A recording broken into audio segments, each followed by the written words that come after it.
You're about to listen to another Finster in the Morning podcast on the all-new 1045bobfm.com. Now, Ted, we've covered the show. We're all looking forward to it premiering on October 10th, 10 p.m. on the Discovery Channel. Now, I sure hope that this isn't me peeing on the bee's nest, but the Rock and Roll Hall of Fame nominees just came out. Did you get to see the list yet? Yeah, I have seen the list, and God knows that Heart deserves it, and certainly Deep Purple deserves it, and I guess some of the other guys deserve it too, but boy, I wish the Rock and Roll Hall of Fame was really rock and roll. I think the most egregious insult to Bo Diddley and Chuck Berry and Little Richard and Jerry Lee Lewis et al. Is the fact that Madonna and ABBA and Grandmaster Flash and Patti Smith are in the Rock and Roll Hall of Fame. I mean, why don't you just piss on Bo Diddley's grave, you know? Ted, you sold over 40 million albums. #1 grossing tour 3 years in a row in the world. No Ted Nugent. What about Grand Funk? They sold out Shea Stadium faster than the Beatles. No Mark Farner, no Grand Funk. What is the problem with the Rock and Roll Hall of Fame? Please spell it out for me. Real simple. #1, Jan Wenner. Oh, Jan Wenner, the guy who left his wife and kids to go off with his boyfriend, by the way, ass in hand.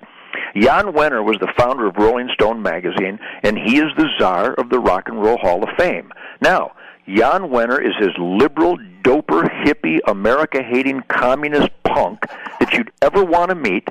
He literally donates the #1 donations to Sarah Brady's handgun control organization.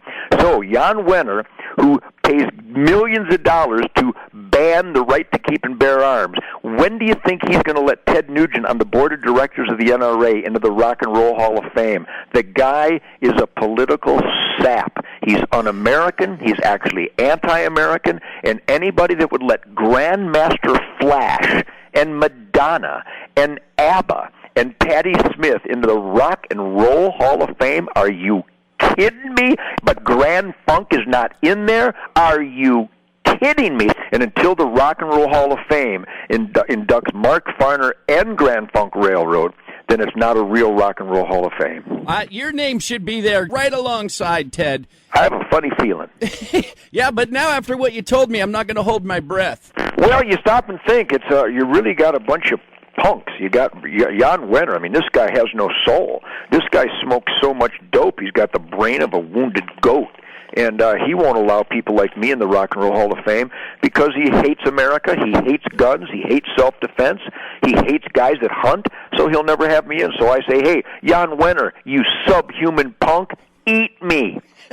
So it's really embarrassing because the majority of people in the Rock and Roll Hall of Fame are the masters of this amazing American rock and roll music.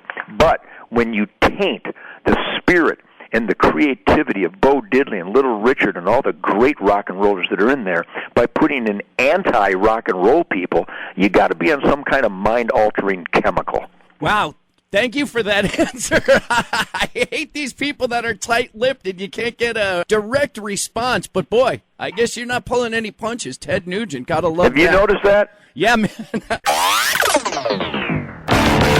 You've just listened to another Finster in the Morning podcast on the all-new 1045bobfm.com.